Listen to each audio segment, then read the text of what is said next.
요즘 현대인들에게 가장 문제가 되는 것들 중 하나는 내장 지방을 꼽을 수 있는데요.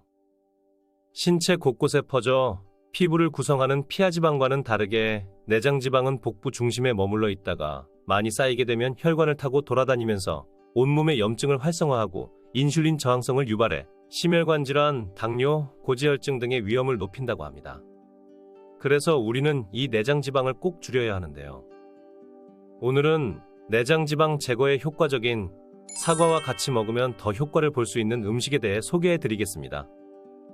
내장 지방의 주요 원인은 과식, 음주, 신체 활동 부족 등이 있지만 그 중에서도 특히 술은 내장 지방 축적의 주범이라고 합니다.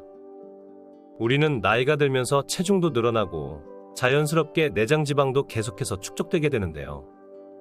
식단 조절이나 운동을 해보려 해도 몸도 예전 같지 않고 큰 효과를 보기란 쉬운 일이 아니죠. 그런데 사과에 들어있는 성분들이 지방을 분해해주는 역할을 해서 내장 지방이 빠지는데 큰 도움을 준다는 사실 알고 계셨나요?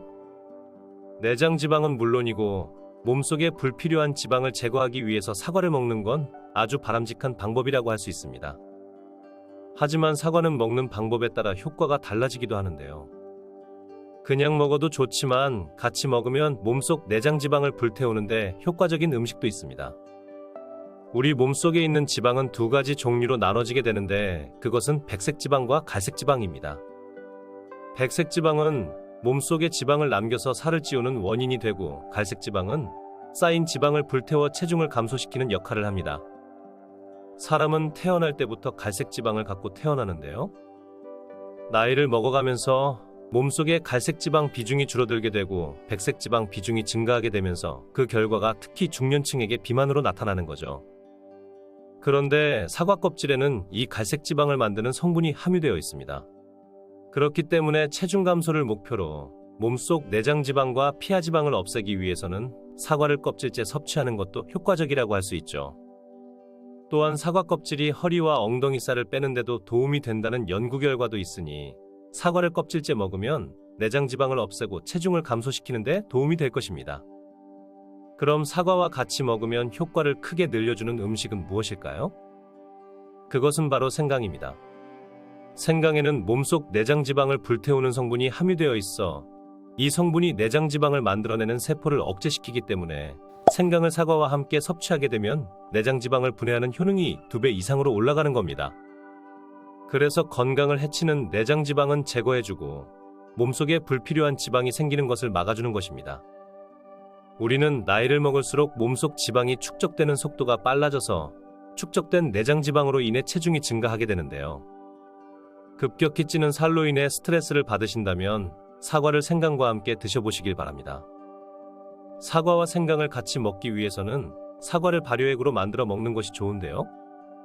사과 발효액을 만들어서 섭취하게 되면 사과 맛이 나면서 생강향이 은은하게 나기 때문에 드시는데 크게 어려움은 없을 것입니다.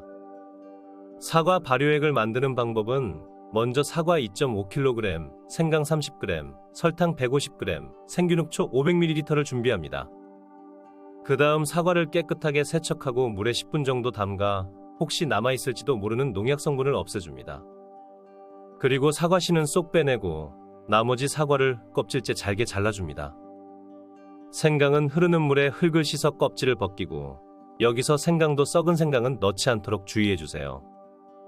이제 사과와 생강을 분쇄기나 믹서기를 활용해 발효가 잘 되도록 잘게 갈아줍니다. 용기에 믹서기를 통해 잘게 갈린 사과와 생강, 흑초, 설탕을 넣고 섞어준 후에 입구는 밀봉합니다. 실온에서 이틀 이상 숙성 발효하며 하루에 2번씩 저어줍니다. 그리고 3일째 되는 날 천에 걸러 즙을 짜내고 발효액을 밀봉하여 냉장 보관합니다. 드시는 방법은 사과 발효액 50ml에 물 150ml를 희석해 하루에 한 번 늦은 시간 빼고 공복에 드시면 좋습니다. 단 위가 약하신 분들은 식사 중이나 식후에 드시는 게 좋겠죠? 이렇게 사과를 발효액으로 만들어 먹게 되면 3가지 장점이 있는데요. 첫 번째는 골다공증을 없애주는 효과가 있다는 것입니다. 발효액 속 성분이 골다공증으로 약해진 뼈를 튼튼하게 만들어주는 거죠. 두 번째는 장 건강에 좋다는 겁니다. 발효액 속 성분이 장 속 수분을 흡수시켜 대장 운동을 촉진시키는데 이로 인해 변비가 해소되어 장 건강이 원활해지는 것입니다. 사과 발효액을 섭취하는 것이 장을 건강하게 해주는 지름길인 셈이죠. 세 번째는 뇌졸중 예방에 효과가 있다는 것인데요. 사과에는 뇌의 노화를 촉진시키는 성분을 제거하는 효소가 함유되어 있어 뇌 건강을 위해서라도 사과를 섭취하는 것이 큰 도움이 될 것입니다. 이렇게 사과는 내장 지방과 피하 지방을 없애는 데 탁월한 효능이 있을 뿐 아니라 많은 장점을 갖고 있는 식품이기 때문에 꾸준히 드셔보시는 걸 권장합니다. 단, 이런 식품들의 효능은 보시는 분들 개개인의 특성에 따라 신체 반응이 달라질 수 있으므로 특이 체질인 분들은 반드시 전문가와 상담 후에 결정하시기 바랍니다. 오늘은 내장 지방을 효과적으로 없애는 방법에 대해 알아보았는데요. 이 영상이 도움이 되셨다면 구독과 좋아요, 알림 설정까지 부탁드립니다. 다음에는 더 도움되는 내용으로 찾아뵙겠습니다. 시청해주시는 모든 분들이 항상 행복하고 건강하셨으면 좋겠습니다. 끝까지 시청해주셔서 감사합니다.